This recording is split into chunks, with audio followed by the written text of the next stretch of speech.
ምዕራፍ 36 ቁጥር 1 በመጨረሻው ማለት ነው። እንዲሁም 37 ላይ እስከ 17 እንደዚህ ተደረገ አስመጣው የተባለው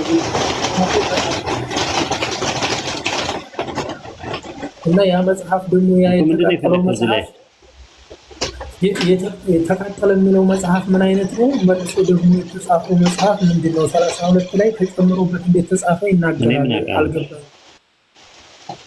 እኔ ምን አውቃለሁ? አይሁዳውያኖችን ጠይቃቸው። እኔ የምታፋጥጠኝ ሰው ፊት ምንድነው የማላውቀውን ነገር? እኔ አላውቅም። ማታመን ጉድ የለም። እናንተ ስራ ይፍረስ።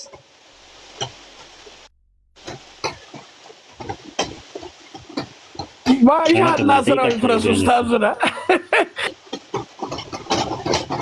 እንዴ ምን ይለኛል እንዴ? የማላውቀውን ነገር ሲያመጣብኝ እንደማይ ይሻለኛል፣ እንደማይ ሆን ይሻለኛል። ጀማሉ ጠይቃቸው አይሁዳውያኖችን። አላውቀውም። እኔ አንብቤዋለሁ ይሄን ጥቅስ ግን ማብራሪያውን አላውቅም። የባሮክ እና የኤርሚያስ ብራና ነው በቤተ መቅደሱ ያነበበው በኋላ ላይ የተቃጠለው ብሎ ነው የሚያምነው። ለምን ተቃጠለ፣ መጀመሪያ ስለምን ተጻፈ የሚለውን ነገር በደንብ እንትን በል። ከዛ ጋር ተመሳሳይ አንድ ነገር ልስጥህ እንድጠይቅ ተጨማሪ።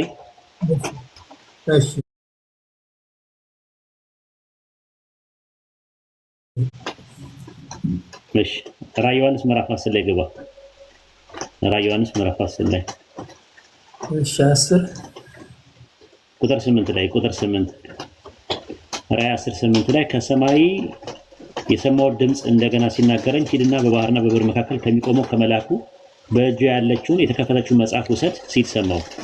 ወደ መላኩም ሄጄ ታናሽቱን መጽሐፍ ስጠኝ አልኩት። እርሱም ውሰድና ብላት፣ ወደ መራራ ታደርገዋለች፣ በአፍህ እንደማር ትጣፍጣለች አለኝ። ከመላኩ እጅ ታናሽቱን መጽሐፍ ወስጄ በላኋት፣ በአፌም እንደማር ጣፈጠች። ከበላኋት በኋላ በሆዴ ማረረች። በብዙ ወገኖችና በአሕዛብ ሁሉ በቋንቋ በነገሥታት እንደገና በትንቢት ትናገር ዘንድ ተባለልኝ ይላል። ይገባሃል ተባለልኝ አለ። ይሄ የመጀመሪያው ነው። እንግዲህ ይሄ መጽሐፍ የተገባው ነው ጥያቄያችን። አንደኛ የመጀመሪያው ነው። ከዛ በኋላ ቁጥር 2 ላይ ያው ከቁጥር 1 እስከ 2 ድረስ ያው እዛው ላይ 10 ላይ ሌላ ብርቱ መልአክም ደመና ተጎናጽፎ ከሰማይ ሲወርድ አየሁት። በራሱ ላይ ቀስተ ደመና ነበረው። ፊቱ እንደ ፀሐይ፣ እግሮቹ እንደ እሳት አምዶች ነበሩ። የተከፈተች ታናሽ መጽሐፍ በእጁ ያዘ። ቀኝ እጁን በባህር ላይ ግራውን በምድር ላይ አኖረ። እንደሚያገሳ አንበሳ በታላቅ ድምፅ በጮኸ ጊዜ 7 ነጎድጓዶች በየድምጻቸው ተናገሩ። 7ቱ ነጎድጓዶች በተናገረ ጊዜ ልጽፍ አሰብኩኝ። ከሰማይም 7ቱ ነጎድጓድ የተናገረውን ነገር በማተብ ዝጋው አትጻፈው የሚል ተሰማዋል። 7ቱ እነዚህ የተነገሩት 7ቱ ነጎድጓዶቹ የት ነው የገቡት? ለምንድን ነው ያልተጻፉት?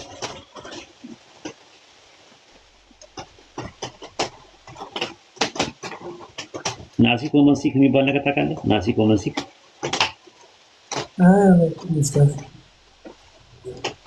ተነስኳል። እዚህ ጋር ያለው ተነስኳል። እዚህ ጋር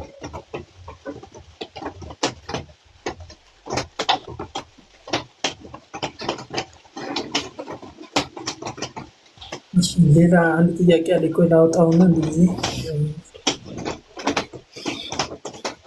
ኦኬ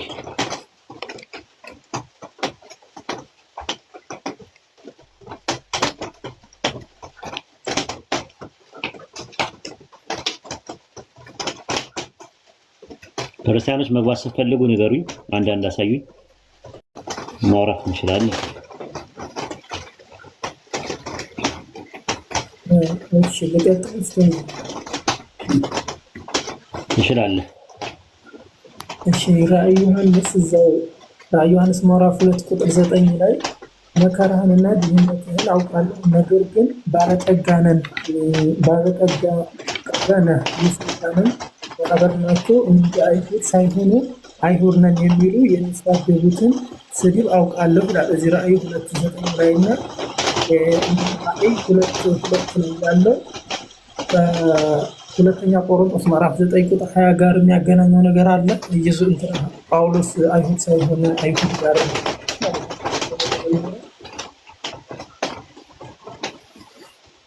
እዛ ነው። በሰርሜስ እኮ የነበሩ ሰዎች ናቸው እንደዛ። በሰርሜስ ወዳለው ቤተክርስቲያን መልአክ እንዲበል ጻፍ አለ። ይሄ መልአክ ኤጲስቆጶስ ናቸው። አንድ መሪ ነው፣ አለቃ ነው፣ የቸርቹ አለቃ። እዛ ሰርሜኒስ የሚባለው ቦታ ላይ ማለት ነው። መከራና ድህነትን አውቃለሁ፣ ነገር ግን ባለጠጋ ነኝ። የሰይጣን ማህበርተኞች ናቸው። ባለጠጋ ነህ። መከራና ድህነት ቢኖር ስፒሪቹዋሊ ባለጠጋ ነህ። የሰይጣን ማህበር ናቸው እንጂ አይሁድ ሳይሆኑ አይሁድ ነን የሚሉ የሚሳደቡ ስድብ አውቃለሁ ይላል። ያው ሰይጣን ተሳዳቢ ነው። ስድብ ከሰይጣን መሆኑን የሚያሳይ ነገር ነው። የአይሁዳኖች ማህበር እዛ ሰርሜኒስ ውስጥ የሚኖሩ ሰዎች የሚኖሩ ማህበራቸው ተሳዳቢ ስለሆኑ እነሱ አይሁድ ሳይሆኑ አይሁድ ነን ይላሉ ይላል። ወደ ይሁዲነት የገቡ ናቸው። ሰርሜኒስ ውስጥ የሚኖሩ ናቸው። ማህበራቸው ደግሞ የሰይጣን ማህበር ነው ብሎ ነው ያስቀመጠው።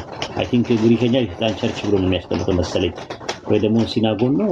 አይ ቲንክ ሲናጎን ማለት ምንድነው? መስጊድ የነሱ መስገጃ ማለት ነው። የ1879 የአባሮሜ የቁም ጽሁፍ እንደዛ ነው የሚያስቀምጠው። ይሄን ይመስላል። እሺ ራእይ ሁለት ላይ የሚገኘው ሁለት ላይ የተነገረው በኤፌሶን ላለው ነው። በኤፌሶን ላለው ነው የተነገረው። በኤፌሶን ላለው መልአክ እንዲህ ብለህ ጻፍ ይላል። ስራ ድካም ትዕግስትን አውቃለሁ፣ ክፉዎች ልትተጋ እንዳትችል እንዲሁ ሳይሆኑ ሐዋርያንን የሚሉ መምህርና ሐሰተኛ ሆነው እንዳገኛቸው ወቅ ይላል። በኤፌሶን ውስጥ ሐዋርያንን የሚሉ ሐዋርያትን ብለው የሚሉ ያሉት ጳውሎስ ነው የተናገረው። ያንን ማለት ሐዋርያን ሳይሆኑ ሐዋርያንን የሚሉ በኤፌሶን አግኝታቸዋል ይላል። ሐዋርያትን ያለው ማን ነው? ሐዋርያትን ያለው ማን ነው? ከ12 ሐዋርያት ውጪ የቱ ጋር ነው እንደዛ ያለው? ሐዋርያት ሳይሆን ሐዋርያት ነን ያለው ማን ነው? ጳውሎስ ነው። ጳውሎስ የቱ ጋር ነው ሐዋርያት ነን ያለው? ታስታውሳለህ? ላወጣ እችላለሁ አንዴ እንደው ማስታወሻ። አይ ማስታወሻ ላይ አይደለም፣ በቃልማ መያዝ አለበት። ሐዋርያት ሳይሆን ሐዋርያት ነን የሚሉት ሐዋርያት ነን። ጳውሎስ ሐዋርያት ነን ብሎ የተናገረው የቱ ጋር ነው ተብለህ ብትጠይቅ ምንድን ነው? አንደኛ ተሰሎንቄ ምዕራፍ 2 ቁጥር 6 ላይ አውጡለት። አንደኛ ተሰሎንቄ ምዕራፍ 2 ቁጥር 6 ላይ አውጣው።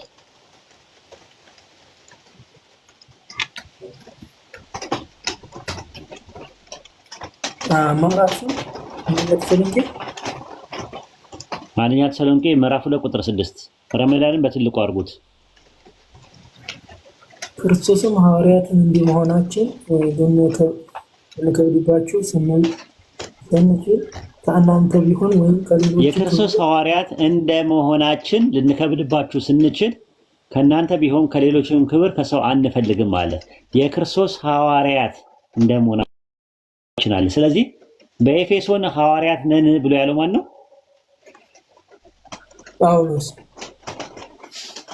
ጳውሎስ ነው። ከጳውሎስ ውጪ ሐዋርያት ነን ያለ አለ? እኔ አላየሁም እስካሁን።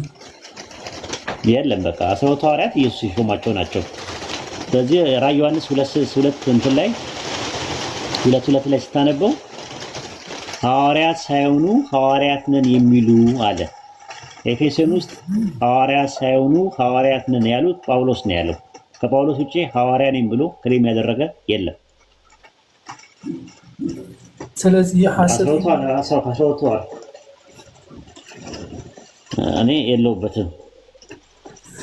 የለሁበትም አታያይዘኝ። እነ ዱከም ታች አሉ እነ ማሂ ምናምን ስላሉ እኔ ያው እንደዛ ትበለኝ። እሱን ጨርሰው አንተ እንደ ፍጥምጥም እያየ ገባበት። ጳውሎስ እነ ማሂ እነ ዱከም ጨጓራ፣ ስኳር፣ ደም ብዛት ምናምን ያለባቸው ሰዎች ናቸው። ኦኬ እሺ፣ አመሰግናለሁ። እሺ ምንም አይደል።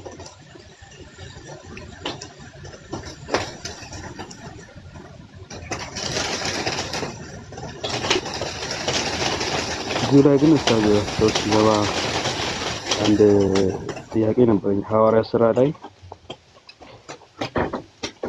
ምዕራፍ 9 ላይ እና ምዕራፍ 22 እንዲሁም ምዕራፍ 26 ላይ አንድ አውድ ሆኖ የተለያየ ሐሳብ እናገኝበታለን። ለምሳሌ ምዕራፍ 9 ላይ ብራና ድምጽ የሚለው ነው። ብራና ድምጽ የዱ ሰዎች አረዳዶች ጫጫታ ይሰማል። እኔ ጋር ጫጫታ ይሰማል።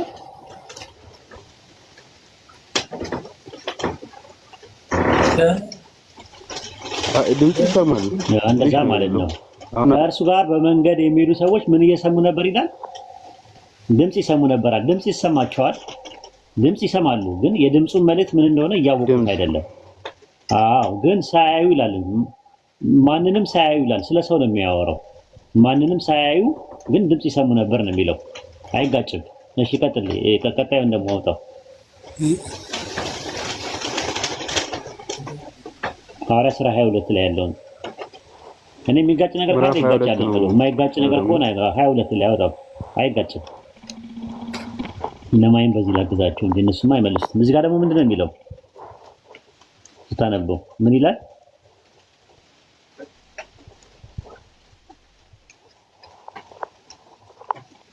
ከእርሱ ጋር የነበሩት ብርሃኑን አይተው ይላል። ማንንም አላዩም የሚለው ስለ ሰው ነው። ድምጽ ማለት ዝም ብሎ ድምጽ ነው፣ ቮይስ ነገር ይሰማሉ። ግን የሰውን ድምጽ ማለት ደግሞ የሰውን መልእክቱ ነው። ድምጽ ነገር አልሰሙም ነው የሚለው። እዚህ ጋር ደግሞ የሰውን ድምጽ ደግሞ ሰምቷል ማለት ድምጽ ነው። ቅድም ያላዩት ምንድነው? ማንንም አላዩም ሲል ማንነት ነው፣ ሰውን ያላዩት እንጂ ብርሃንማ አይተዋል። ይኸው ብርሃን አዩ ይላል። ብርሃን ማየትና ሰውን ማየት ይለያያል። ግልጽ ነው።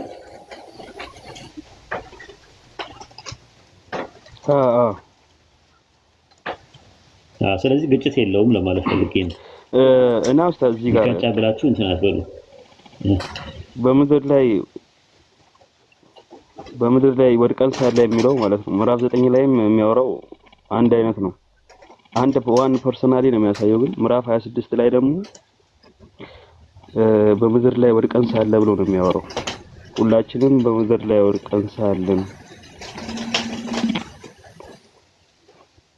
ምዕራፍ 9 እና ምዕራፍ 22 ላይ ያ ማለት ራሱን አሁን እንደዛው ነው የሚለው። በምድር ላይ ወድቀን ሳለ ሳውል ያ እንደና ይለስላስ ይሆናል፣ አዚም ይሆናል። እኔ ምን አውቃለሁ የምታፋጠጠኝ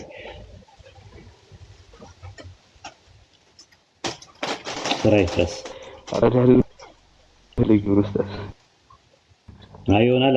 እኔ ይሄን አላውቅም። ለምሳሌ ይሄን አላውቅም። እንትን የምትለው እኔ አላውቅም። አዲስ ነው ለኔ የሚሆነብኝ።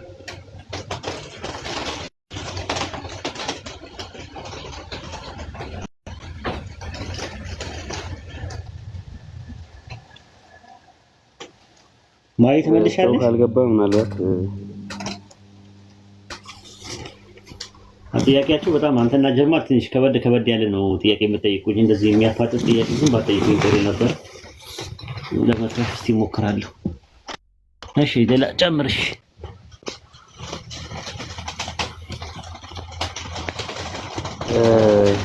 ቸርነት ይግባ። እስቲ ቸርነትን አስገቡልኝ። ቸርነት ይግባ።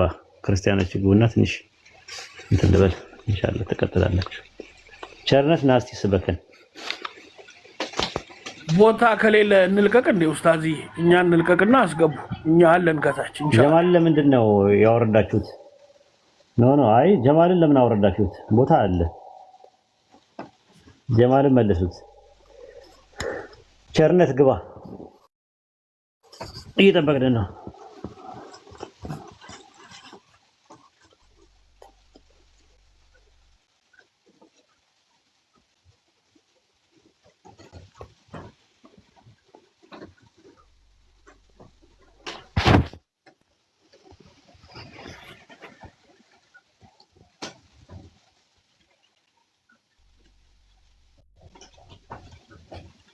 አንዳንድ አሳዩን ክርስቲያኖች ካላችሁ። አይ ቲንክ እንውጣ መሰለኝ፣ ደካክሟቸዋል። እሺ ቀጥል። ረመዳን ካልሆነ ቸርነት ገብቷል። ልቀጥል ኡስታዝ? ኦኬ ቸርነት እንዴት ነህ?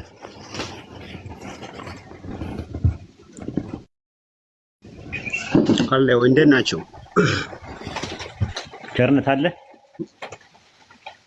ሰላም ነው። እንዴት ነህ ቸርነት? እግዚአብሔር ይመስገን። እንዴት ናችሁ? ሁሉ ሰላም ሰላም ነው። ታች እኮ ኢየሱስ ያድናል ብለህ ስትሰብከን በጣም ደስ አለንና ለዛ ነው ያስገባን ማለት ነው። ራሱ ማለት ነው ኢየሱስ መድኃኒት ነው ብለህ ታምናለህ?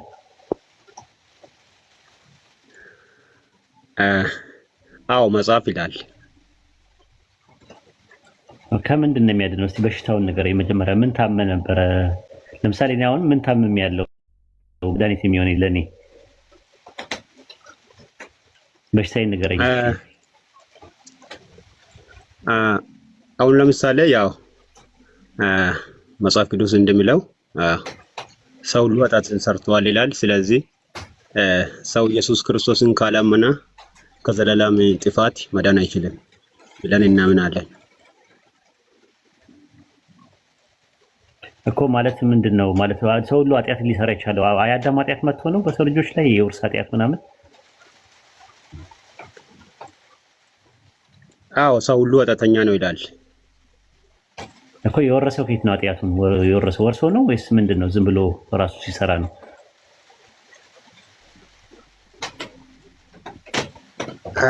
አይ ወርሶ የሚሆን እንዴት የሚሆን ያው ሰው ሁሉ ኃጢአተኛ ነው። ከዚህ ኃጢአት የሚወጣው በክርስቶስ ሲያምን ብቻ ነው። ገባኝ። እንዴት ኃጢአተኛ ሊሆን ይችላል? ሰው ሁሉ ሰው ኃጢአትን የሚሰራው ኃጢአተኛ ስለሆነ ነው ወይስ ኃጢአት ሲሰራ ነው ኃጢአተኛ የሚሆነው ሰው? ኦኬ አይ እኔ የሚመልሰው ያው በራሴ እምነት ነው። ያው ሰው ሁሉ ኃጢአተኛ ነው ብለን እናምናለን። ከዚህ ሁሉ ከኃጢአት ሁሉ ሊያድነን ኃጢአተኛ የሆነው እኮ ኃጢአት የሚሰራው ኃጢአተኛ ስለሆነ ነው ወይስ ኃጢአት ሲሰራ ነው ኃጢአተኛ የሚሆነው?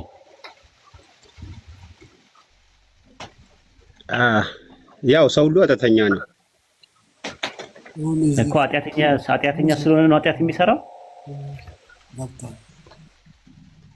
አዎ ያው ኃጢአተኛ ስለሆነ ነው ኃጢአት የሚሰራው እኮ ኃጢአተኛ። ስለዚህ ኃጢአተኛ ስለሆነ ኃጢአት የሚሰራ ከሆነ ኃጢአተኛ ሊሆን እንዴት ቻለ ሰው? አይ ወደቃ። መጀመሪያ ያው እግዚአብሔር የሰጠውን ትእዛዝ እግዚአብሔር አታደርግ ያለውን ነገር አድርጎ ወደቃ። የመጀመሪያው ሰው ማለት ነው። ስለዚህ ያለ ምርጫው ነው ሰው ኃጢአት የሚሰራው። ኃጢአተኛ ስለሆነ ኃጢአተኛ ሆኖ ከተፈጠረ ኃጢአት የሚሰራው ኃጢአተኛ ስለሆነ ኃጢአት ላለመስራት አይችልም ማለት ነው አንድ ሰው ኃጢአት የሚሰራው። አይ ኃጢአቱ ላይ ብቻ አትተኩር። ያው እኔ ኢየሱስ ያድናል ነው ያልኩት እንጂ በኃጢአቱ ብቻ ላይ አትተኩር እኮ። ከምን ማለት አይገባኝ። እንደዚህ አሁን ደም ብዛት አለብህ፣ የስኳር መድኃኒት አንተ ይዘልኝ ብትመጣ መጀመሪያ ስኳር እንዳለብኝና እንደሌለብኝ መመርመር የለብኝም እንዴ? ዝም ብዬ ነው የምወጣው? አይ ኃጢአተኛ ነው አልኩ እኮ። ያው መጀመሪያ መድኃኒት ስትሰጠኝ መጀመሪያ መታመሜ ማወቅ አለብኝ። ሳያመኝ ምን ሳይለኝ ዝም ብለህ መድኃኒት ውሰድ ተጋተው እንዴት ትለኛለህ? የደም ብዛት፣ የስኳር፣ የምናምን፣ የጨጓራ፣ የኩላሊት እያልክ መድኃኒት ብትሰጠኝ ለእኔ ምን ያደርግልኛል? ራሱ ካልታመምኩኝ ማለት መጀመሪያ መታመሜ ንገረኝ። ስለዚህ እኔ ኃጢአትን የምሰራው ኃጢአተኛ ስለሆንኩኝ ነው ወይስ ኃጢአት ሲሰራ ነው ኃጢአተኛ መሆኑ? ሰው ሁሉ ኃጢአትን ሰርቷል አይልም መጽሐፍ ነው። ገባኝ። ኃጢአትን ሰርተዋል ነው የሚለው፣ ወርሰዋል አይልም። ሲሰራ ይሰራል ሰው ኃጢአትን። አንተ ትሰራለህ እንጂ አትወርስም። ራሱ ግን ከአዳም የተነሳ ከሆነ ኃጢአተኛ ስለሆንኩኝ ኃጢአት የምሰራው ውርስ አለብኝ ማለት ነው። የውርስ ኃጢአት አለብኝ ጄኔቲካሊ ማለት ነው። ጄኔቲካሊ አለብህ ካልከኝ ክርስቶስ ኢየሱስ ለእኔ ኃጢአት ሞተ የሚለው ነገር ልቀበል ነው። አሁን የምትፈልገው ነገር ምንድን ነው? ጄኔቲካሊ ወይም ኦሪጂናል ሲን የሚባለው ነገር የውርስ ኃጢአት የሚባል ነገር በደም ውስጥ እየተላለፈ የሚመጣ ነገር አለ በአዳም የተነሳ?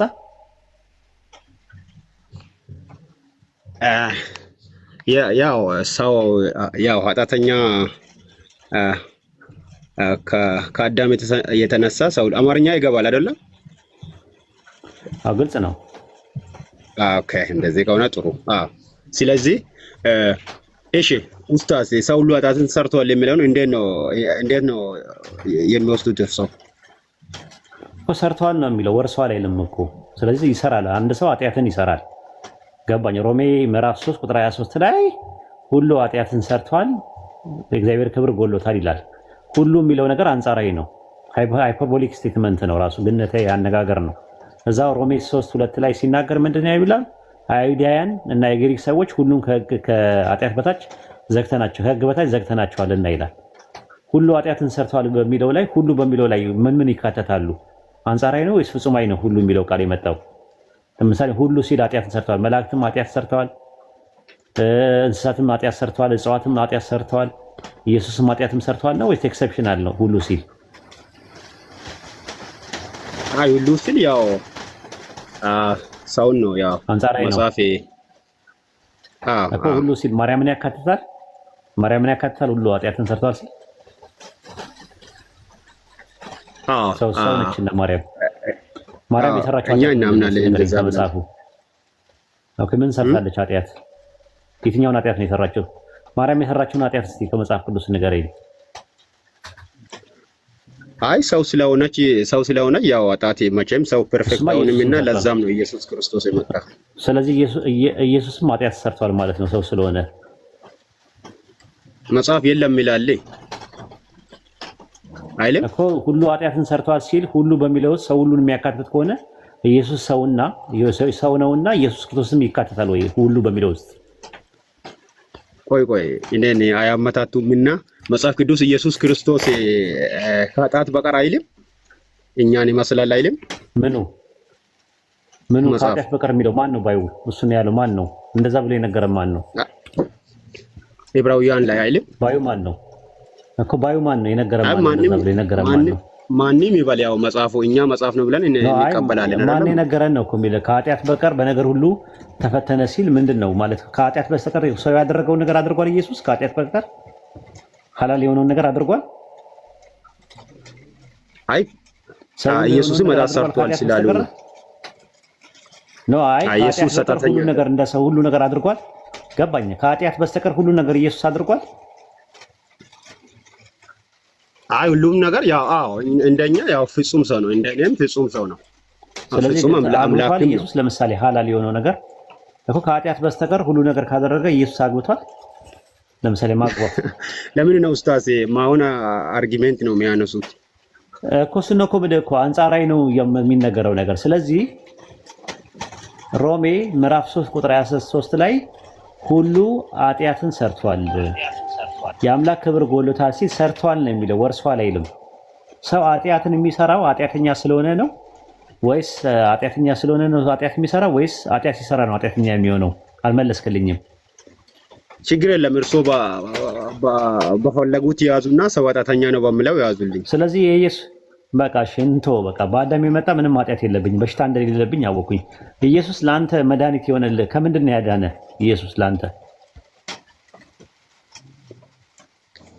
ከዘላለም ጥፋት አድኖኛል እኮ። ዘላለም ጥፋት መቼ ነው? የፍርድ ቀን ነው ወይስ አሁን አለ የዘላለም ጥፋት የሚባለው ነገር? የዘላለም ጥፋት ማለት ገሃነም ነው አይደል? ወደፊት ነው የሚመጣው። አይ አሁንም ብዬ አምናለሁ ኢየሱስ ክርስቶስን ያላመነ ሰው አሁን ራሱ ለማ ገሃነም በሲኦል እንዳለ ያምናል። ገሃነም አሁን የፍርድ ቀን አይደል? የገነትና ገሃነም የሚወሰነው የዘላለም ሕይወትና የዘላለም ሞት በፍርድ ቀን አይደል እንደሚሆነው? አይደለም አሁን ራሱ በእግዚአብሔር ቀኝ ሆኛለሁ ብዬ አምናለሁ። ነፍሴ በሱ ተሰውራለች። ስለዚህ ትወጣለህ እንትን የለም ዋን ሴፍድ ኦል ሴፍድ ነው ያለው በእናንተ። አንድ የዳነ ሰው የዳነ ብለህ የምትለው ሰው አሁን ለምሳሌ አንተ የዘላለም ሕይወት የሚባለውና የዘላለም ሞት የሚባለው የፍርድ ቀን ካልሆነ በስተቀር አንድ ሰው ሲያምን ባመነበት ቅስፈት የዘላለም ሕይወት የሚያገኝ ከሆነ ነገ ጠዋት መካድ አይችልም በፍሪ ዊሉ። ከካዳማ ኦልሬዲ ካዳ እኮ ካዳ ያው። ስለዚህ እንደዛ ያለ ገባ ወጣ የሚባልበት ነገር አይደለም። የዘላለም ሕይወት እኮ ገሃነምም አንድ የምገባበት አንድ የምትወጣበት ነገር አይደለም። ጀነትና ጀሃነም የፍርድ ቀን ነው ያለው። በፍርድ ቀን ነው ጀነትና ጀሃነም የሚከፈተው። ጀነትና ጀሃነም በፍርድ ቀን ከሆነ የሚከፈተው ከጀነትና ከጀሃነም ኢየሱስ ያድናል ነው ወይስ አድኖኛል ነው የምትለው? እኔ አድኖኛል ብዬ ነው። ያው በልጁ የሚያምን ሁሉ የዘላለም ሕይወት አለው ስለምን አለኝ ብዬ ነው። አልዳንክማ። ጀሃነም ገና ነው ወደፊት ነው የሚመጣው እኮ። ከጀሃነም ዳንክ የምትባለው ጀሃነም የሚባለው ስትገባ ነው፣ ወይም ደግሞ ጀሃነም የምትገባ ከሆነ ነው ራሱ። አሁን ጀሃነም እኔ አልገባም እኮ ጀሃነም ነው የሚከፈተው። ጀሃነም እንትን ጀሃነም እኔ አልገባም። አሁን ላይ እኮ የለም እኮ አለ እኮ ጀሃነም አትገባም። ስላመንክ አትገባም ነው የሚባለው እንጂ አልገባውም አይባልማ። ራሱ ነገ ጠዋት መካድም አለ፣ እስከ መጨረሻው መጽናት አለ። ማቴዎስ ወንጌል ምዕራፍ 24 ቁጥር 13 ላይ እስከ መጨረሻው የሚጸና እርሱ ምን ይላል አለ? ቸርነት። አዎ እስከ መጨረሻ የሚጸናው ይድናል። አዎ ይድናል ነው ያለው? ድኗል ነው ያለው? ይድናል እኮ። ይድናል ማለት አዎ በቃ ይድናል። ከምንድን ነው የሚድነው? ከምን ይድናል? ይድናል ነው የሚለው። ይድናል ነው የሚለው እንጂ ድኗል አይደለም የሚለው። እስከ መጨረሻው የሚጸና እርሱ ይድናል ሲል ከምንድን ነው የሚድነው? እስከ መጨረሻው የሚጸናው እኮ አዎ ባመንኩት ላይ አዎ መጽናት አለብኝ። አሁን ኢየሱስ ክርስቶስ አምላኬ መድኃኒቴ ነው ብዬ አምናለሁ። ግን ከምንድን ነው የሚድነው? ከምንድን ነው የሚድነው? ከምንድን ነው የሚድነው? እስከ መጨረሻው የሚጸና ሰው ከሚመጣው ጥፋት። ስለዚህ የሚመጣው ጥፋት የሚድን ከሆነ አሁን ድኛለሁ ማለት አይችልማ። ተመልከት። ስለዚህ አንተ ድናሃል ወይስ ትድናለህ? አሁን እኔ ድኛለሁ አልኩ እኮ ምንም አሁን ድኛለሁ። አሁን ታዲያ እስከ መጨረሻው የሚጸና ይድናል ለምን ይላል? ድናል ወይስ ትድናለህ? ኡስታዝ ቆይ ሊያስቀምጥ ችግር የለም ይገባኛል። ምን እንደጠየቁኝ ይገባኛል። አሁን ዲናል ወይ ብሎ ነው የጠየቁኝ። አዎ ድኛለሁ። አሁን ጌታ ኢየሱስ ክርስቶስ አሁን ቢመጣ ከእርሱ ጋር ያው እንደሚሆን አምናለሁ። ድናለሁ እኮ ሲመጣ እኮ የፍርድ ቀን የሚባል ነገር አለ እኮ። የፍርድ ቀን የሚባለው ነገር ነገ ነው። ተስፋ ነው አይደለ እንዴ? ተስፋ ነው አይደል? እና ጀሃነም ደግሞ ዛቻ ያ በመጣም እኮ ዛቻ ነው አይደለ? ያን በመጣም እኮ ድናለሁ ብያለሁ። ዛቻ አይደለም የተነገረን? ዛቻ አይደለም እኮ ዘላለማዊ ጥፋት የሚባለው ነገር ዛቻ አይደለም? እኔ ድኛለሁ ለምንድን ነው እርሶ ይጠፋል ብሎ? ዛቻ አይደለም ወይ? ዛቻ ነው። ዛቻ ነው እኮ አሁን እኮ ዛቻ ነው። ገሃነም አሁን ላይ ዛቻ ነው። ገነትም ተስፋ ነው። ተስፋና ዛቻ ነው። የፍርድ ቀን ነው የሚሆነው። አንተ በማቴዎስ ወንጌል ምዕራፍ 24 ቁጥር 13 እና 14 ላይ ባለው ጥቅስ መሰረት እስከ መጨረሻው ድረስ የሚጸና ይድናል ይላል። ይድናል ነው የሚለው ወይስ ድኗል ነው የሚለው? ይድናል። ስለዚህ ይድናል የሚለው ከምንድን ነው የሚድነው? እኮ እኔም አልኩ እኮ ምንም አሁን ጥፋት ቢመጣ ከዛ ጥፋት እኔ ድናለሁ ብዬ አምናለሁ እኮ። ይድናል ማለትና ድኗል ማለት ልዩነቱ ምንድን ነው? ድኗል ማለት ምንም በመመጣው ነገር ሁሉ ድናለሁ። ስለዚህ ይድናል ማለት እናንተ ድኗል ነው የሚለው ባይብል፣ ይድናል ነው የሚለው? ሁለቱንም ያስቀምጣል። እሺ ድኗል የሚል ነገር አውጣና አሳየኝ። አሁን ለምሳሌ አንደኛ ዮሐንስ መልእክት ምዕራፍ 5 ቁጥር 11 ጀምሮ ልጁ ያለ ሕይወት አለ፣ የእግዚአብሔር ልጅ የሌለው ሕይወት የለውም። የዘላለም ሕይወት እንዳላችሁ ታውቁ ዘንድ ይህን ጽፌላችኋለሁ ይላል ሐዋርያ ዮሐንስ። ተስፋ ነው። ተስፋውን ነው ሕይወት የሚለው። ተስፋውን ነው ሕይወት የሚለው። ተስፋው በእጅ ስላለ ነው ሕይወት አላችሁ የሚለው ነገር። እኔ ጠየቁ ጥያቄ ከገሃነም ሰው ድኗል የሚል ትምህርት አለ ወይ በባይብል ውስጥ? ገሃነም ወደፊት ያለ ነገር ነው። ከገሃነም ደግሞ ከዳነ አርፎ ቁጭም ነው ማለት ያለበት። ኦልሬዲ ገነት ውስጥ መግባት ነው ያለበት። አሁን ገነት ውስጥ ገብተሃል አንተ? አዎ። ኦኬ። ገነት ውስጥ የገባ ሰው ከቶ አይወጣም ይላል። ከዛ ውስጥ አንተ አትወጣም? ነገ ጠዋት አሁን መካድ አይችልም አንድ ሰው? ገነት ውስጥ ገብተሃል አንተ? አሁን ላይ ገነት ውስጥ ነው ያለኸው አንተ? እሱን ተው ኡስታዝ፣ እሱን ቢተው ጥሩ ነው። እኔ ያው ገነት ውስጥ ነው ያለኸው ወይ ነው? ገነት ውስጥ ነው ያለኸው ወይ? ከዳንክ ገነት ውስጥ ነው ያለኸው? አዎ ገባኝ። ግን አሁን ገነት ውስጥ ነው ያለኸው አንተ? ቸርነት አሁን ላይ አዎ አይፈረድም በኔ ላይ። አዎ ድኛለሁ በክርስቶስ ነው። አይፈረድም እኮ ማለት ሌላ ጉዳይ ነው። አሁን ገነት ውስጥ ነው ያለው ወይ ከረንትሊ? ወይስ እኔ ቲክቶክ መንደር ውስጥ ነው ያለው? አሁንማ ያው እርሶ በስጋ ነው ያዩት ያሉት። ያው እኔ መንፈሳዊ ነው የሚሆነው። በአካል አሁን ደረጃ የት ነው ያለኸው እኮ? አሁን በአካል የት ነው ያለኸው? በስጋማ በምድር ላይ ነኝ። ኦኬ። አሁን ግን ቢሞት ወደ እግዚአብሔር እንደሚሄድ ከአካል ውጪ ነው የምትገባው? ቆይ እሱን ተው፣ ስትገረፍ ታወራዋለህ። አሁን በአካል የምትገባው ገነት መቼ ነው? ምን ነው በአካል ሲሉ ወደፊት ገነት የሚገባው መቼ ነው? በስጋ ነው። የሰው ልጆች አማኞች ገነት የሚገቡት መቼ? በአካል አጠቃላይ ማለት ነው። አጠቃላይ መንፈስህም አካልህም አይምሮህም መቼ ነው የሚገባው? ኧረ እንዴት ነው የሚሉኝ እንኳን አልገባኝም እውነት ለመናገር። እሺ በቃ የትንሣኤ ነው። ችግር የለውም በቃ ቁጭ በልና አዳምጥ፣ ሌሎቹ ይግቡ። አይ ችግር የለውም በቃ ተው። እሺ እናመሰግናለን። ቸርነት ችግር የለም። ስለሳቡኝ ነው የገባሁት። ችግር የለውም። አይ እንድሰብከን ነበረ መስበክ አልቻልክም ራሱ። እኛ ደግሞ እንድሰብከን ነው ራሱ። ወንጌል እጥረት ስላለ እዚህ ቤት ወንጌል እንትን ነው። እሺ ቀለል ያለ ጥያቄ ልጠይቅ። እሺ ዕብራውያን ምዕራፍ 5 ቁጥር 7 ላይ እርሱ በስጋ ወራት ከሞት ሊያድነው ወደሚችል ከብርቱ ጩኸትና እንባ ጋር ጸሎትና ምልጃን አቀረበ ይላል። ማን ነው በስጋ ወራት ከሞት ሊያድነው ወደሚችለው የጸለየው? ወልድ። ወደ ማን ነው የጸለየው? ኢየሱስ። ምን ብሎ ነው የጸለየው? ወደ ማን ነው የጸለየው? ወደ አባቱ። ዮሐንስ ወንጌል 12:27 ላይ አባቱ አድነኝ ብሏል። ማንን ነው አድነኝ ብሎ የሚጸልየው? ወደ አባቱ ጸልየዋል እኮ። ማንን ነው አድነኝ የሚለው? አባቱን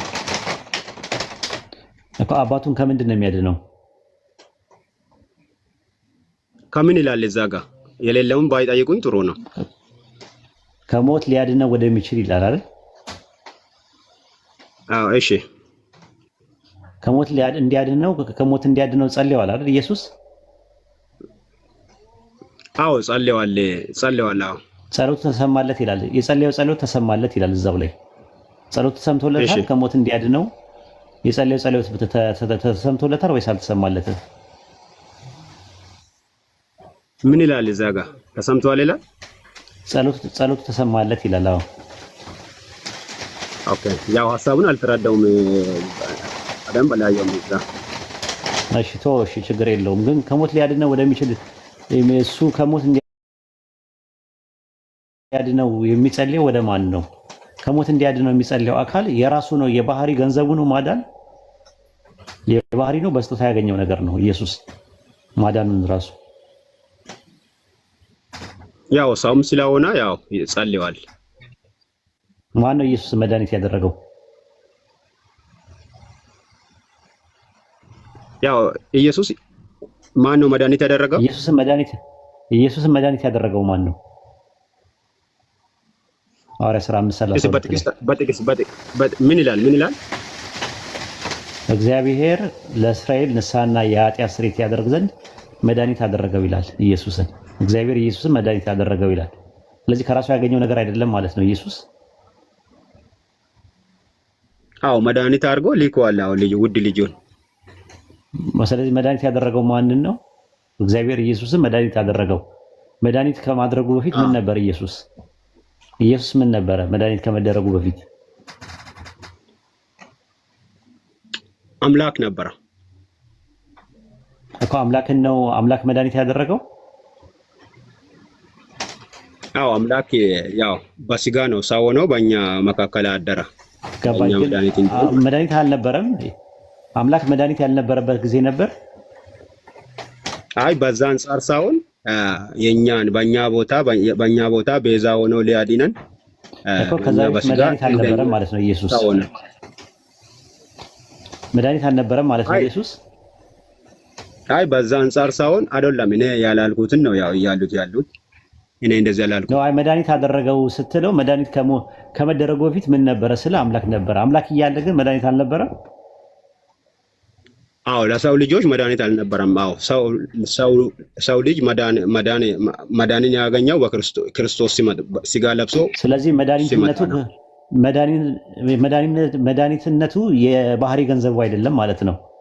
በጸጋ ያገኘው ነው ማለት ነው ኢየሱስ። አይ እርሱ አሉ እሱን ነው በጸጋ ያገኘው ነው። ከራሱ የተብቃቃ አይደለም። በሌላ አካል መድኃኒት የሚሆን ከሆነ ከራሱ ያገኘው ነገር አይደለም፣ በስጦታ ያገኘው ነገር ነው አይደለም። ኡስታዝ ኢየሱስ ክርስቶስ በመጽሐፍ ቅዱስን ይዞ ኢየሱስ ክርስቶስ አምላክ አይደለም ብሎ ማንም ሰው ክርክር ማንሳት አይችልም። እውነት ለምን እንኳን ከኔ ጋር ሌላ ይቀርና ምንም በፍጹም ይችላል። እሱን እንመጣበታለን ከበል ይችላል። እሺ ዮሐንስ ወንጌል 10:40 ላይ ከእግዚአብሔር ሰምቼ የነገርኳችሁ ሰው ነኝ ይላል። አንትሮፖስ የሚለው ማንን ነው? አምላክ የሚለው ማንን ነው? እዛ ጋር ምንም አምላክ ማለቱ ያው አባቱን አምላክ ብሎ ይጠራል። ያው አምላክ ስንት ነው?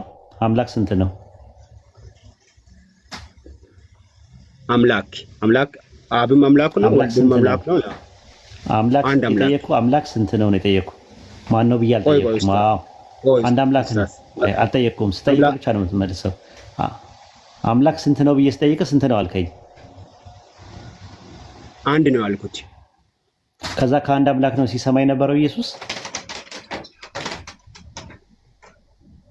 አዎ አዎ አንዱ አምላክ በሶስትነት ተገልጧል በመጽሐፍ ቅዱስ ውስጥ። ኖ ምንም ከራሴ አጠየቁም። አይደለም ዮሐንስ ወንጌል ከመጽሐፍ ቅዱስ ነው የሚመልሰው። በጥቅሱ መሰረት ነው እየጠየቅኩ ያለሁት። ዮሐንስ ወንጌል ምዕራፍ 8 ቁጥር 40 ላይ ከአምላክ ሰምቼ የነገርኳችሁ ሰው ነኝ አለ ኢየሱስ። ስለዚህ ከአምላክ ሰምቶ ሲናገር የነበረው ማን ነው? ሰምቶ ሲሰማ የነበረው ከአንድ አምላክ ነው አይደል? ኢየሱስ ይስማ እንጂ ያው ወልድንም አምላክ ይላል መጽሐፍ። ኖ አይ ጠየቅኩ። ዮሐንስ ወንጌል 8:40 ላይ ባለው ጥቅስ ነው ስንመጣበታለን። ዮሐንስ ወንጌል ምዕራፍ 8 ቁጥር 40 ላይ ባለው ጥቅስ መሰረት ከእግዚአብሔር ሰምቼ የነገርኳችሁ ሰው ነኝ ይላል። ከዛ ከአንዱ አምላክ እየሰማ ከሆነ በባለቤትና በተሳቢ መካከል ተሻጋሪ ግስ አለ፣ የሚያዳምጥ አለ። እና ከማን ነበር የሚያዳምጠው የነበረው? አይ ከአንዱ አምላክ ሲል ኢየሱስ ክርስቶስን አምላክ አይደለም የሚለውን አርጊሜንት በፍጹም አይሰጥም። ኖ አያጠየቁም። እሱ ለምሳሌ ይኸውልህ ቸርነት ከወይድ እየሰማ ለኦልቤን ይነግረው ነበር ብዬ ብናገር ቸርነት የሚሰማው ከኔ ነው የሚሰማው። ከአንድ አምላክ ካለ ከአንድ አምላክ እየሰማ የሚናገረው የነበረው ከአንድ አምላክ ውጭ አምላክ የለም። አንድ አምላክ አለ። ከአንድ አምላክ ሲሰማ የነበረው ማን ነው? ከአንድ አምላክ እኮ ያው ከአባቱ ይሰማል። አንድነት አላቸው እኮ ከአንድ አምላክ ነው ያለው። ከአንድ አምላክ እየሰማ ከሆነ በአሰሚና በሰሚ መካከል የባለቤትና የተሳቢ ጉዳይ የለም ወይስ አለ? ምንም ያለ ነገር አይታየኝም ለኔ። ያው ኢየሱስ ክርስቶስ ከአባቱ ጋር እንደነበረ ያው ይናገራል መጽሐፍ ሙሉ ስለሚናገር። ኖ እሱን አይደለም የጠየቅኩ። ከአምላክ ሰምቼ የነገርኳችሁ ከሱ እየሰማው ነው ይላል። ከማን ነው የሚሰማው? አምላክ ነው ከአምላክ የሚሰማው። ለምን ይሰማል? አምላክ ሙሉ እውቀት ካለው ከአንድ አምላክ እየሰማ የሚናገር የነበረ አለ። ከራሱ አይናገርም። ከራሱ የማይናገሩ ሲሰማ የነበረው ምንድን ነው? ኦንቶሎጂካሊ ሰው ነው?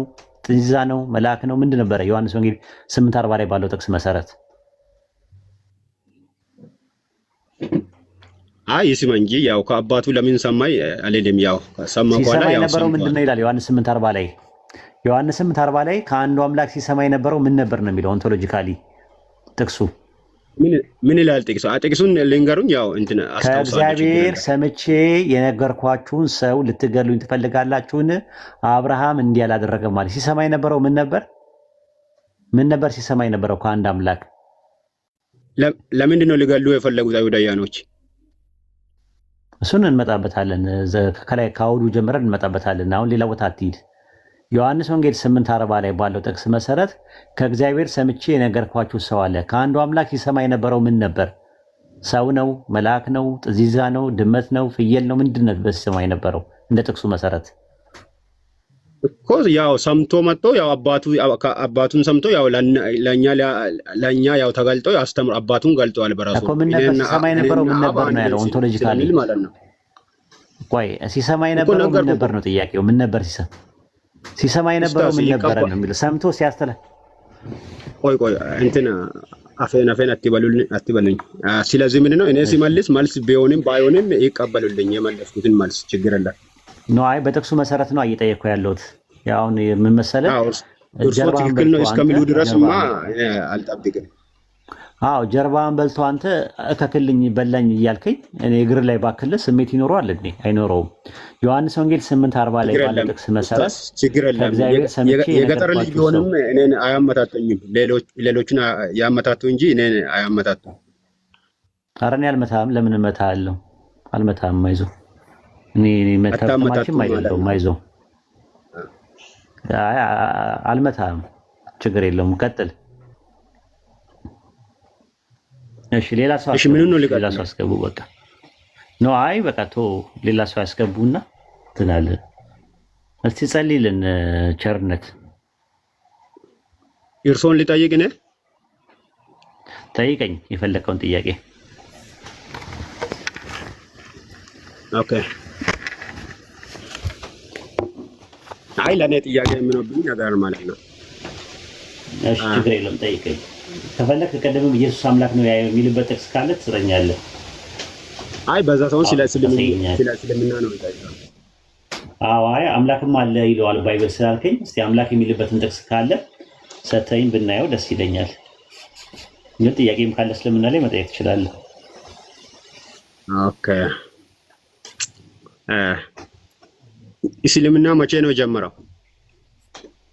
ከአደም ጀምሮ ከመሐመድ በፊት እስልምና ነበረ?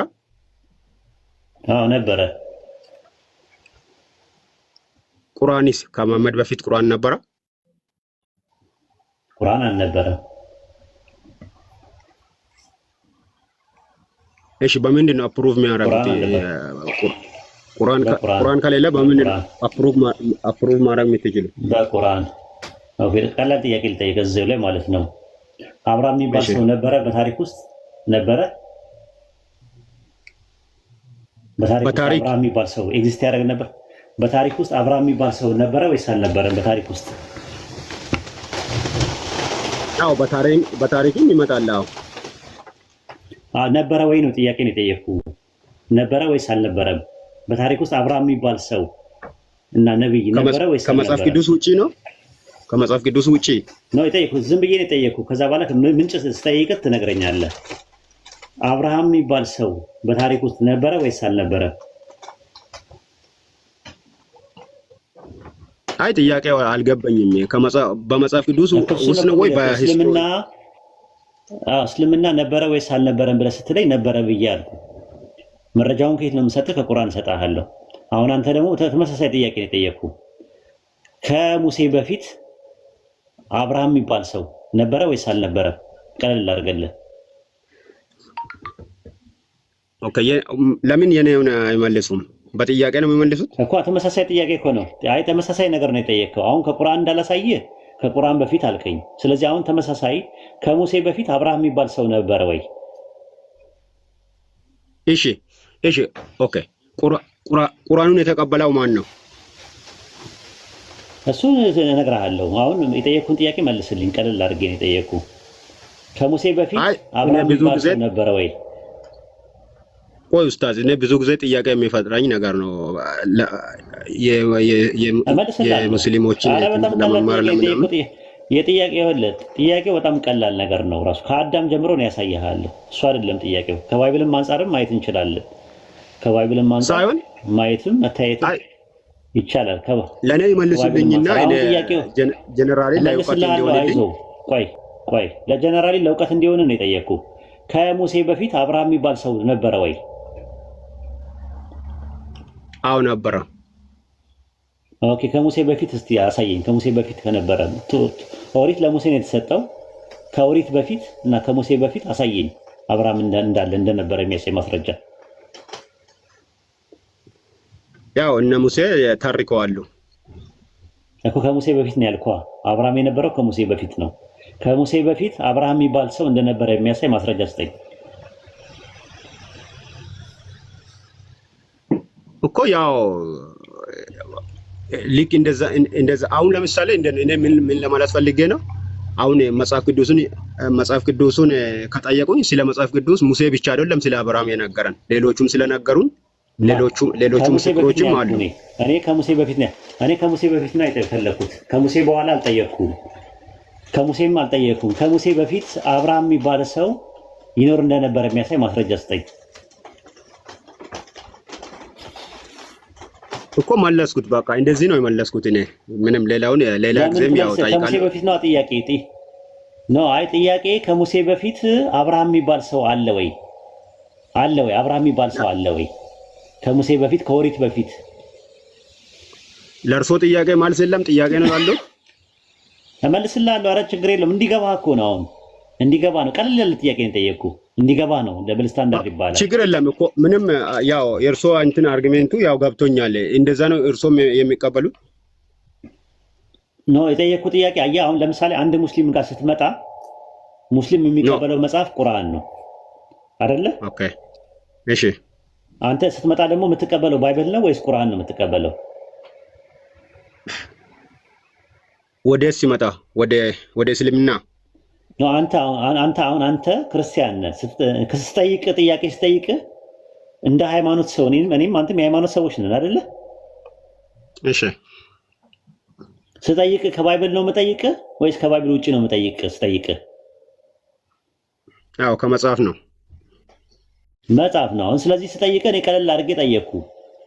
ስለዚህ ከመጽሐፍ ከኦሪት ከሚባለው ከመጀመሪያው መጽሐፍ በፊት ለሙሴ ከወረደለት ለሙሴ ከተሰጠው መጽሐፍ በፊት አብርሃም የሚባል ሰው እንደነበረ የሚያሳይ ማስረጃ ስጠኝ አልኩ።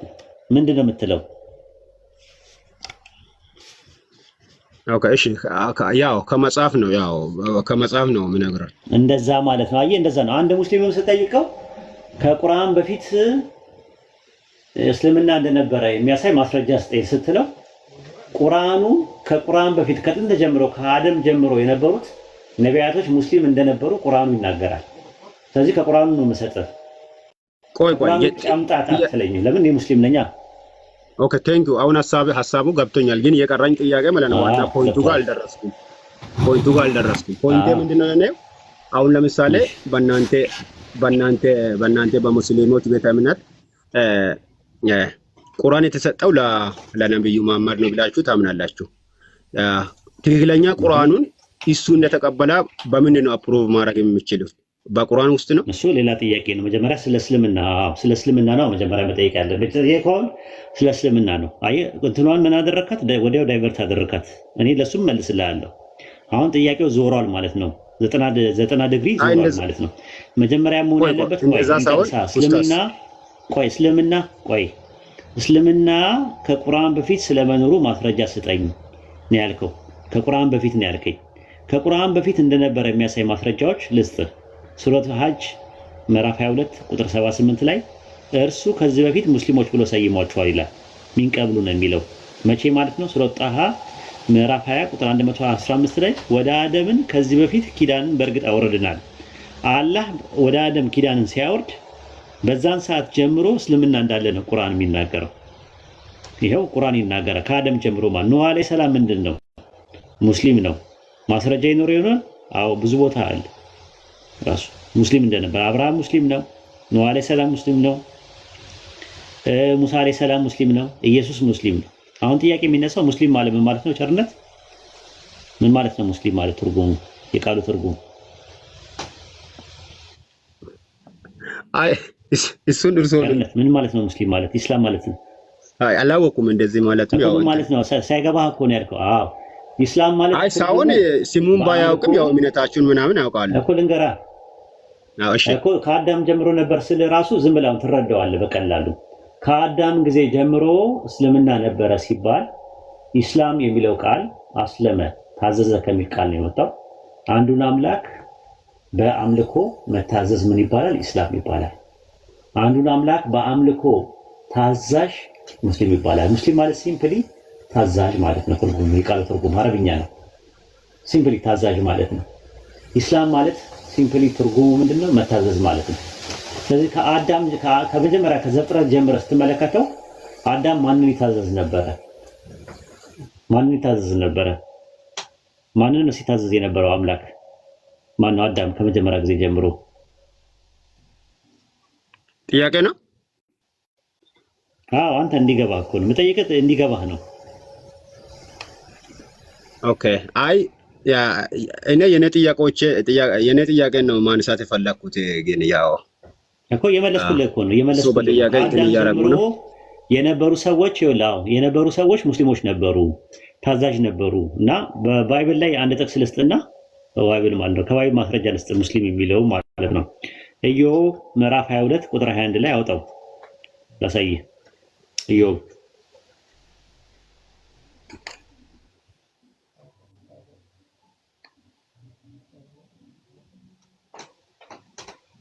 አለ ቸርነት አለው አጠገብህ ሃርድ ኮፒ አለ። ኢዮብ ምዕራፍ 22 ቁጥር 21 ላይ አሁን ከእርሱ ጋር ተስማማ ከአምላክ ጋር ማለት ነው፣ ሰላም ይኑርህ ይላል።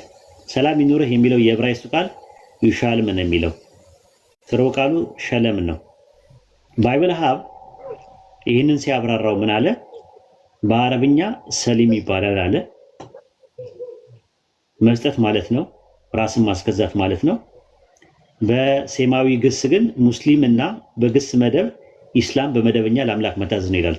አረቢክ be safe secured from fault make over sign resign submission oneself especially to God አለ ለአንድ አምላክ ወይንስ participle ሙስሊም indefinite ኢስላም proper submission to God ብሎ ነው የሚያስቀምጠው። የምን ማብራሪያ ኢዮብ ምዕራፍ 22 ቁጥር 21 ላይ ማብራሪያው ማለት ነው። ባይብልህ መክፈት ትችላለህ? ረመዳን ትችላለህ? ባይብልህ መክፈት? አዎ እችላለሁ። ኦልቤ ጀማል ትችላለህ? አዎ እችላለሁ። አዎ በቃ ኢዮብ ምዕራፍ 22 ቁጥር 21 እናውጣለት። ሙስሊምና ኢስላም የሚለው ቃል እንዳለ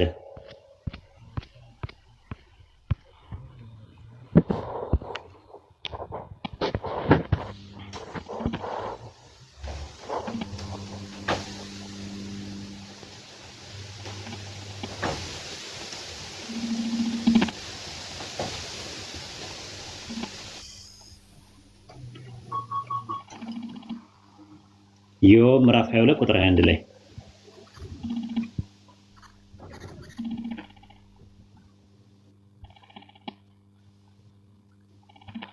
ባይብል አለ እንዴ? ቸርነት እሱ የለኝም። ኦኬ ባይብል አለ ኦንላይን ላይ ስላለ 22 21 ላይ ኢዮብ ምዕራፍ 22 ጥቅሱን ያዘውና ያውጣላል። 22 21 ኢዮብ ጆብ 22 21 ላይ ጆብ ይታያል። አዎ ኢዮብ 22 21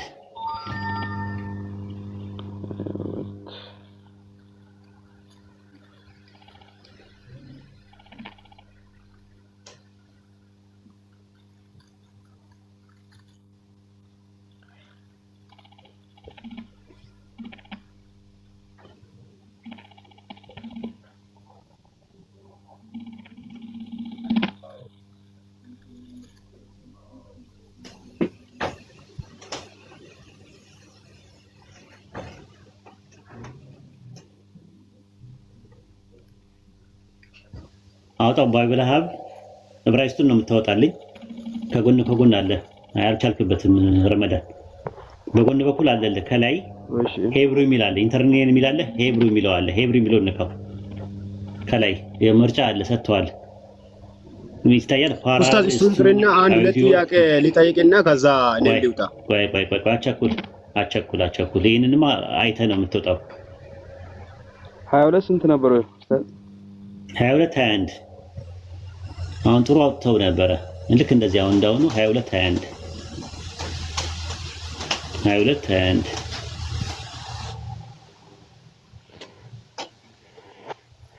ይታያል። አስኬና ኢምሮ ውሳሌም ይላል ሙስሊም ማለት ነው። ቱ ቢ ፒስ የሚለው ላይ ከዛ በኋላ እሱ ላይ ትጫንለታለህ። 7999 ትጫንለታለህ። ይታያል ቸርነት ይሄኛው ነው ቸርነት ይታያል። አዎ ምንኛ ነው? ዕብራይስጥ ነው። ዕብራይስጥ ኦሪጂናሉ ማለት ነው። አዎ በዕብራይስጥ ዩሻልም ይላል አይደል? ዩሻልም የሚል ቃል የለም በዕብራይስጡ። ዩሻልም የሚል ቃል የለም። አይታይም? ዩሻልም የሚል ቃል የለም። ዩሻልም የሚል የለም። አሁን 7999 ላይ ሲያወራ ምን አለ? እዛው ላይ ማለት ነው እንትን ጋር ትገባለህ። ብራውን ድራይቨር ብሪክ ትገባለህ። ወርታች ስቶርድ ብራውን ድራይቨር የሚል ፈልግ። ነካ ያልኩን አልነካኸውም፣ ተሳስተሃል። ተመለስ ወደ ነበርክበት። ያልኩን አልነካኸውም። ቁጥሩን ነው ነካ ያልኩን አልነካኸውም። ቁጥሩን ነው የምትነካው። ቁጥሩን አልነካኸውም። 7999 ስትሮንግ ነምበሩን አሁን ወደታች ውረድ። ብራውን ድራይቨር ይላል አይደል? ብራውን ድራይቨር ይላል። ቃሉ እንዴት ነው የመጣው? ብራውን ድራይቨር ይላል። አገኘው? ውረድ። ብራውን ድራይቨር የሚል የለም? ውረድ። እሱ ጋር አሁን ተከታተል። ይሄ ዩሻሌም የሚለው ቃል አለ። ቨርብ ቢ ኮምፕሊት ሳውንድ ሄብሪው ነው አለ። ፎኒሽያን ውስጥም አለ። ከዛ በኋላ ምን አለ? አረቢክ ይላል። ሲልም ነው አለ። ቢ ሴፍ ሴኩርድ ፍሮም ፎልት ይላል። ቱ ሜክ ኦቨር ሪሳይን ይልና ሪዛይን ቱ ሰሚት ዋን ሰልፍ ስፔሻሊ ቱ ጋድ ዌንኤቨር ፓርቲሲፕል ሙስሊም ኤንድ ኢንዴፊኒት ኢስላም ፕሮፐርሊ ሰብሚሽን ቱ ጋድ ይላል። ይኸው የራሳችሁ መጽሐፍ ላይ ኢስላምም ሙስሊም የሚል ቃል አለ። ይኸው ቸርነት ምን ትላለህ እዚህ ላይ? ኦኬ አይ ጥሩ ያው እሱን ጠይቄ እመጣለሁ። ቦታውን አይቻለሁና ጠይቄ እመጣለሁ፣ ጠይቃለሁ። ኦኬ ስለዚህ ሙስሊምም ኢስላምም የሚል የራሳችሁ መጽሐፍ ላይ ያለ ማለት ነው። ማብራሪያው ላይ ራስ ኢዮብ ምዕራፍ 22 ቁጥር 21 ላይ ማለት ነው። ይሄን ይመስላል። እናመሰግናለን። ለሌላ ሰው እድሉን ስጡ። አንድ ጥያቄ የመጨረሻ ጥያቄ ልጠይቅ ከመጽሐፍ ቅዱስ ፕሊዝ። ትችላለህ። እሺ ጠይቅ። እሺ በቃ ሌላ ሰው ታስገባላችሁ። እሺ ኦኬ አጭር ጥያቄ ነው ስለ ኢየሱስ ክርስቶስ ማለት ነው። መጽሐፍ ቅዱስ ያው መጽሐፍ ቅዱስ ኢየሱስ የእግዚአብሔር ልጅ ነው ይላል አይደለ? አዎ ይላል መጽሐፍ ቅዱስ። ኦኬ ልጁ አምላክ ነው ይላል? እኔ አላየሁም። ካለ ታሳየኛለህ እንደዛ የሚል። ኦኬ እሺ መጽሐፍ ቅዱስ ካለ አንደኛ ዮሐንስ ምዕራፍ 5 ቁጥር 20 ላይ አውጣለት እስቲ።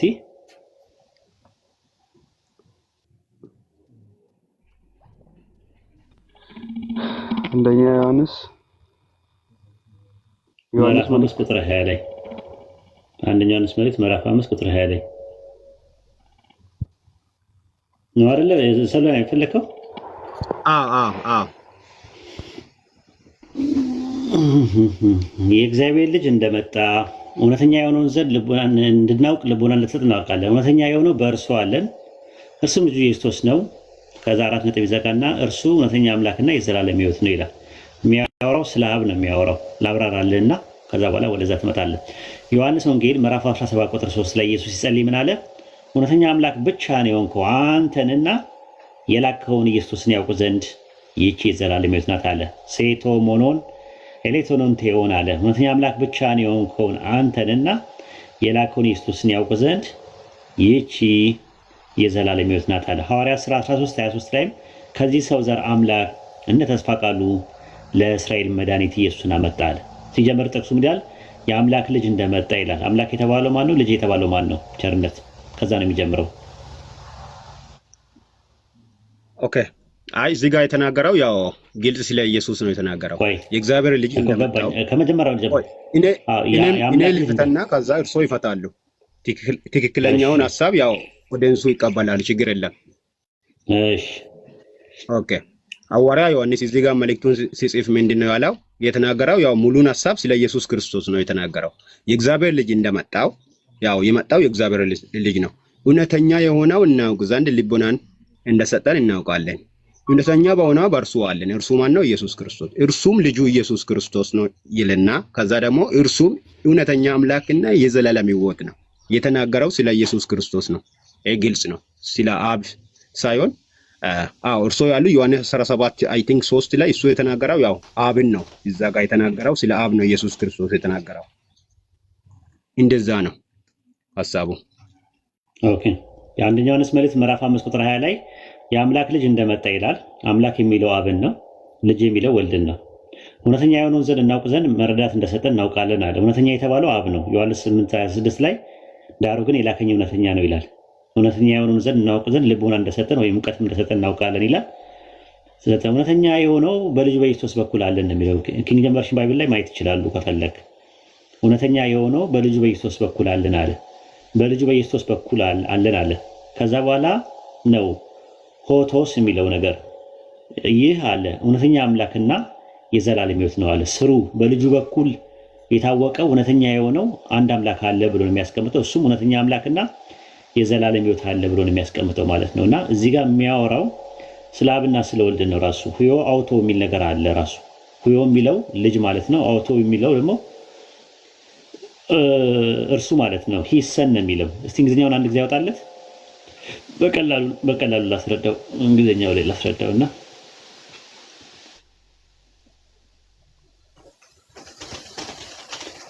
ራሱ ነው ኪንግ ጄምስ ቨርዥን ባይብል ላይ አድርገለት፣ እንግሊዝኛ አድርገለት ስለ አማርኛ ነው ያለ ተፍተፍቷል። ካይ ኤስ ሜን ኤንቶ አልቲዮን ይላል። ዊ አር ኢን ሂም ሁ ኢዝ ዘ ትሩ ዋን። አየው ካይ ኤስ ሜን ኤንቶን አሌት ነው ይላል። እውነተኛ የሆነው በእርሱ በኩል አለን አለ። ከዛ በኋላ ነው ይህ አለ ማለትም እውነተኛ የሆነው ማለትም አብ በልጁ በኩል ያለው እውነተኛ አምላክና የዘላለም ነው። ኤንቶ ሁዮ አፍቱ ኢየሱ ክርስቶ አለ በልጁ በኢየሱስ በኩል አለን አለ። ኢን ዘ ሰን ኦፍ ሂም ጂሰስ ክራይስት አለ። ከዛ በኋላ ነው ሁቶስ ኤስቲን ሆ ኤሌቶን ቴዎስ ካይ ዞ አዮኒስ የሚለው እርሱ ይህ አለ እውነተኛ አምላክና የዘላለም ሕይወት ነው ይላል። ማ ስለ አብ ነው የሚያወራው በልጁ በኢየሱስ በኩል የተገለጠው። ኢየሱስ ክርስቶስ ከሰማይ ወርደዋል። ረመዳን ኢየሱስ ክርስቶስ ከሰማይ ወርደዋል። ኢየሱስ ክርስቶስ 5:20 እንጨርስ። መጀመሪያ የጀመርነውን እንጨርስና ከዛ በኋላ እንትምር። ረመዳን አለ ወይስ እምቢ ብሎ ነው? እኮ አይደለም ካሉ እኮ እኔ በቃ እንትና ያው ሐሳቦትን ያው